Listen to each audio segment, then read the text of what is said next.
Hey man, Oh, hey, what's up, buddy? how are you doing? Doing great, just hanging out. How do you feel? It feels ridiculous. I feel like I'm living in a like an actual clown world, but too much of a clown world. Do you feel like angry? Yeah, a little bit. Can you tell me a little bit why? Um, I feel upset that conservatives have. It feels like so little moral character that it feels like basically everything is on the table or nothing's off the table. Yeah, everything's on the table, I guess. Conversely, yeah. In terms of like the tools that are available to them to Hmm. operate in this country, I know for a fact that there are. We could probably think of five things on the top off the top of our head um, that if it was the other way around, they would be losing their fucking minds. That if Donald Trump Jr. was charged with a federal crime for doing drugs on a video and then having owned a gun, that if he was convicted for that, that they'd lose their minds. Um, if Biden was telling Kamala Harris to flip electorate votes, they would lose their mind. That if Biden was seeking criminal immunity before a court, that conservatives would lose their fucking mind. That like we yeah, um, that's irritating to me.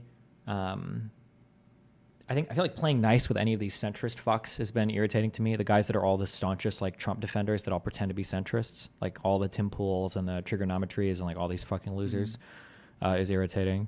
Um, and I'm upset that No. I feel like this is something I said. This is what I'm going to do going forward. Is every single conversation that every single person in the media has between now and the election, every single conversation needs to start with the insurrection plot, and there has to be agreement from start to finish on that. And if that conversation doesn't happen, then it doesn't go anywhere but from there. Um, yeah, I think that part of what triggered me was I think reading the immunity case and then having that settle in more, and then looking back on the accountability that Democrats have to have at every option, and then thinking of all of the accountability that Trump has dodged, right? That he can't be impeached because he's out of office. He can run for office because Section 3 actually doesn't count. We're just going to get rid of that. That he can't be criminally charged with anything. That all of his friends that have been charged have been pardoned by him. Like, the accountability dodging is insane. Yeah. Yeah, I think, and then I think I think you would agree. There's we can't say for sure because we don't know, but there's like a high possibility that all of the cases get tossed either because of some of the presumptive immunity that the state can't overcome, because some of the absolute immunity was needed to prove a wider conspiracy, or because by the time these cases get anywhere, he's going to be the president and he'll just pick a DOJ head that kills the investigations.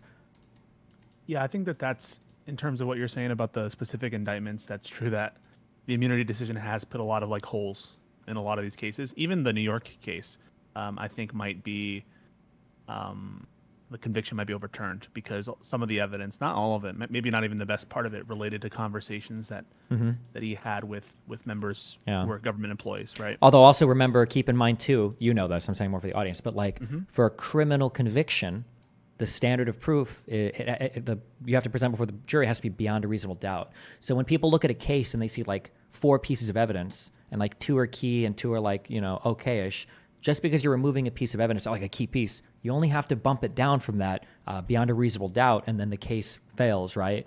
So you don't even have to kill like the main parts of the case to potentially destroy it in front of a jury. Yeah, you know me, right? Mm-hmm. And I think your audience knows that I very much am on the train of I do not like Donald Trump. I think he's a threat to our democracy. And so, if anyone, I think, has purchased with you and your audience about how much I agree with you on the fundamentals of the insurrection stuff and trying to steal the election, it's me. I don't know if you remember, and this might be interesting to you. Mm-hmm. At some point, I'll bring this up to you. Sure. Back in, I think, 2021 or 2022, you had a call with some guy who essentially said that January 6th was just of some frat boys. Okay. And I called into your stream afterwards and said, "I'm so offended. Like, how can it be? Like, this was like a procedural coup and a violent coup." And we started talking about that. Mm-hmm. And your reaction was, "Come on, get the fuck out of here. This is just this wasn't that. I think if there was a plan, I think we would have known more about it. I think other things would have happened. Yeah. And I don't blame you, right? Because you didn't have the full factual analysis of what's going on, right? You didn't have access to the indictments. You didn't have access. You maybe weren't up to date on the latest rumors about what investigations were happening. So I don't blame you in that moment, like cosmically, for how you came about to that belief. But I want to, and I do want to address your comments at some point, but I want to just give you the insight that this used to be your belief, right? Because you didn't have the facts. I wasn't able to watch all of your conversations today because I was a little busy. But I saw the very first one you had with a woman who really didn't know about this. And if you don't know about this, right? Not only do your comments seem you're not going to take your comments well. It's going to be worse. You're going to look like a radical. And I would like to get your response that even you yourself, as smart as you are, as researched as you are, had the opinion that this was no big deal until you looked into the fundamental facts there. And so I would, I want to know your reaction to that. What do you think about that? Yeah, I don't think I did, but I don't know if I offered like a super strong opinion about it.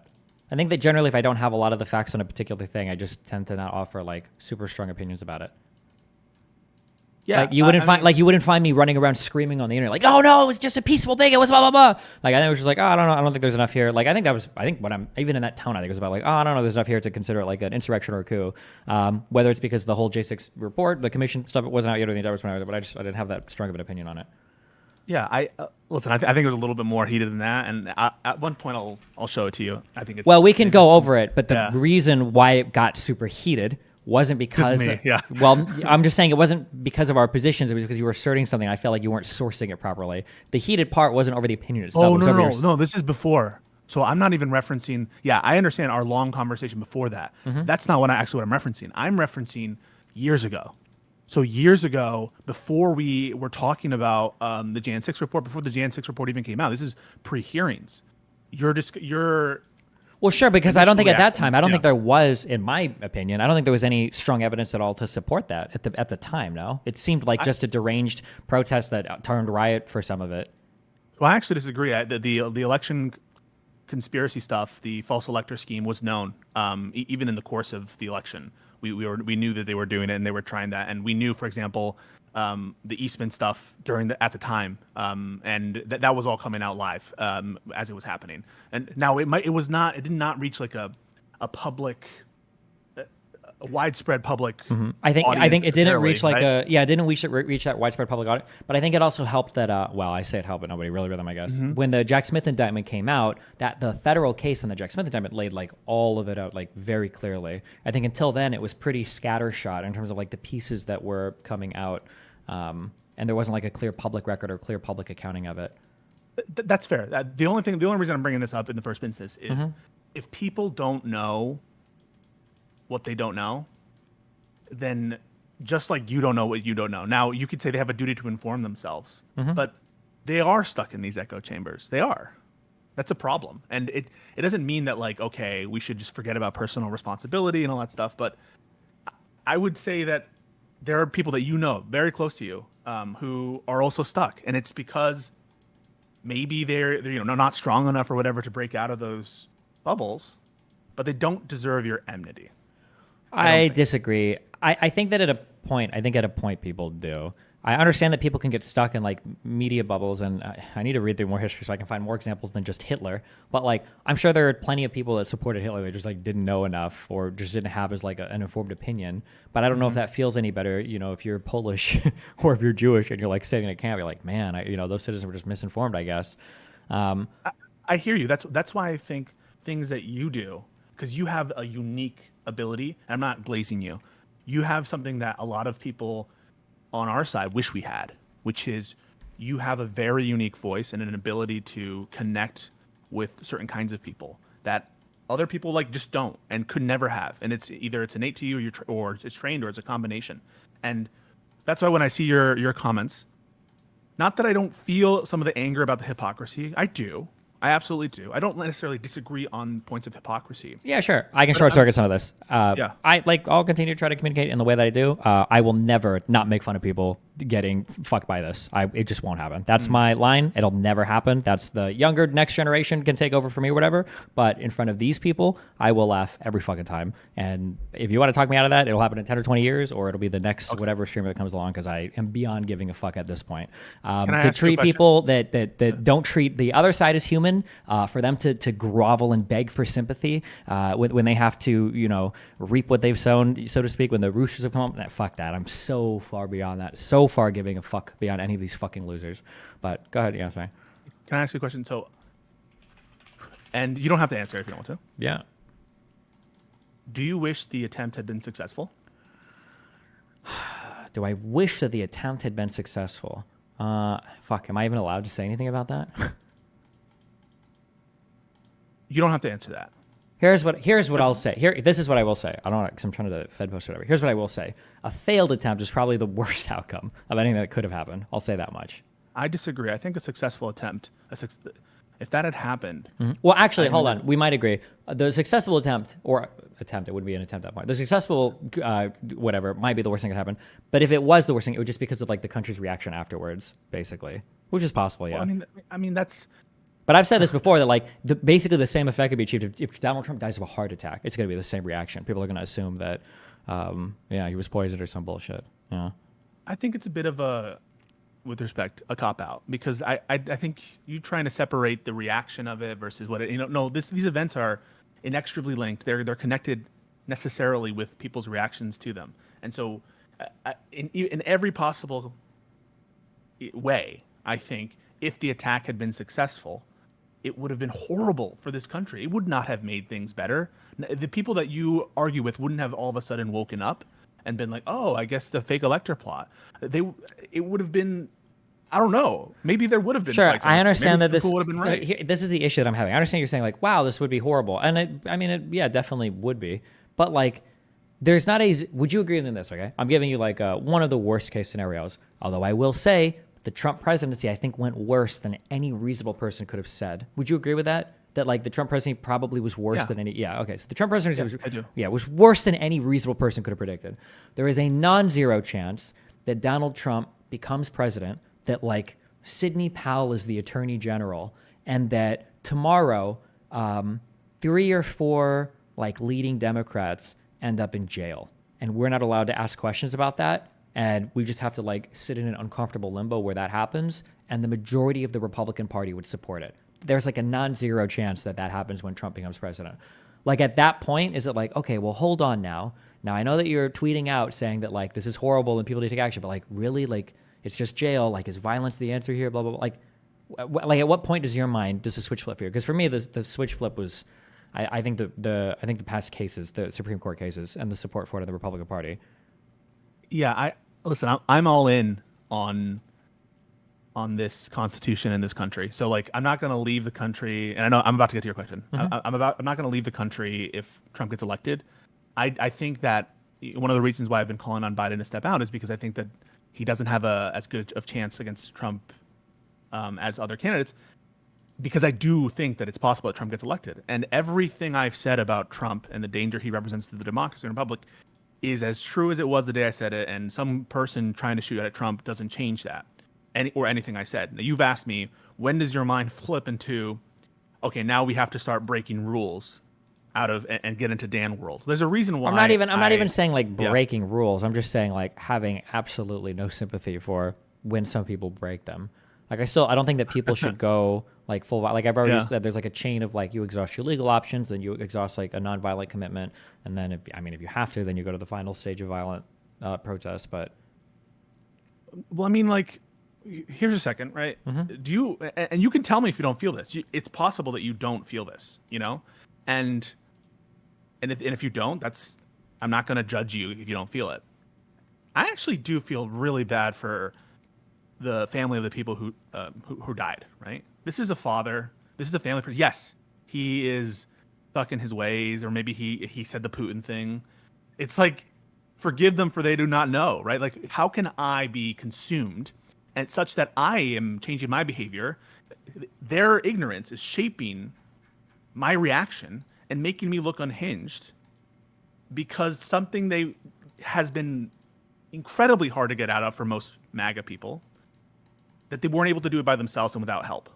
Like, I feel bad for that family because I know what it is to lose a father. I know what it is to lose a family member. And that feeling is universal in what it means to people. And so, and those of us who know what that is to lose a family member understand that, like, failing to, that people are flawed, right? People are flawed. People make mistakes in their life. I don't think that's a basis for you or for anybody to take the opportunity in that moment, right, to do something politically ineffective. I don't think so that's a good idea.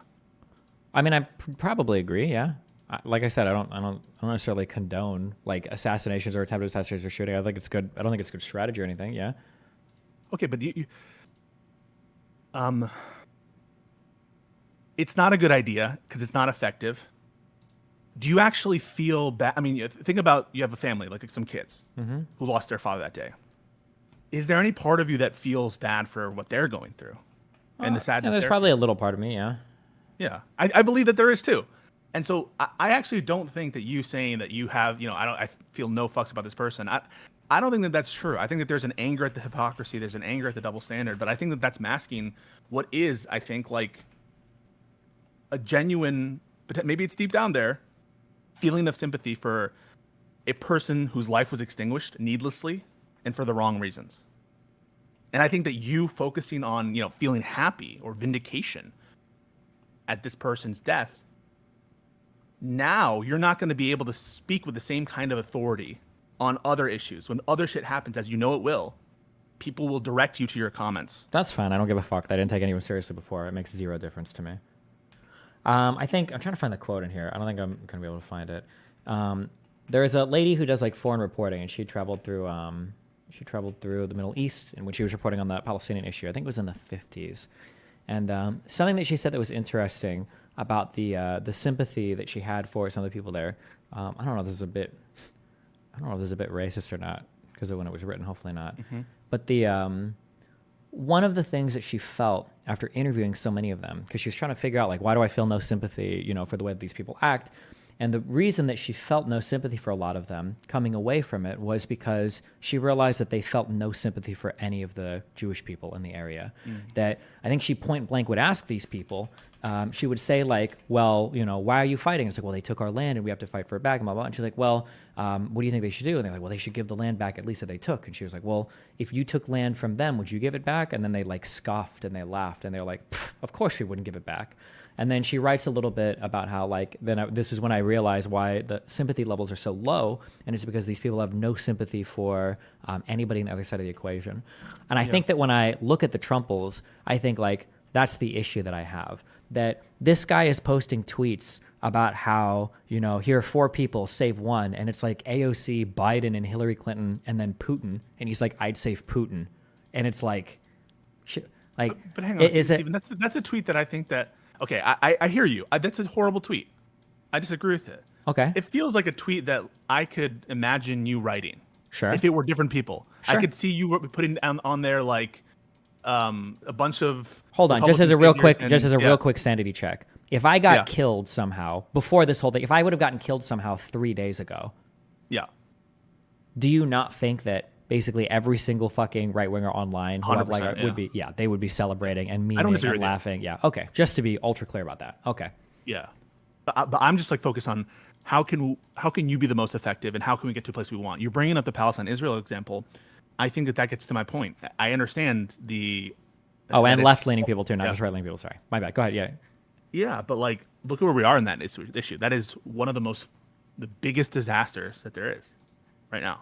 But I think a lot of it has been, and I'm probably going a little too far in the other direction, I'll course correct a little bit, but I think a lot of it is because people that have had certain conservative beliefs have been allowed to have them without being, like, relentlessly fucking bullied for them, and without having, like, massive cultural correction on these types of beliefs. Like, you should be absolutely fucking shamed for supporting Donald Trump, and that, like, people are engaging with you and not just letting so much shit slide, such that, like, we have to have 2 weeks of conversation about Biden's, mental faculty, while not discussing the fact that, for instance, like, I don't believe, and point me to it if I'm missing, I haven't searched that hard, to be honest, point to it, I don't think Trump has a, like, policy platform right now.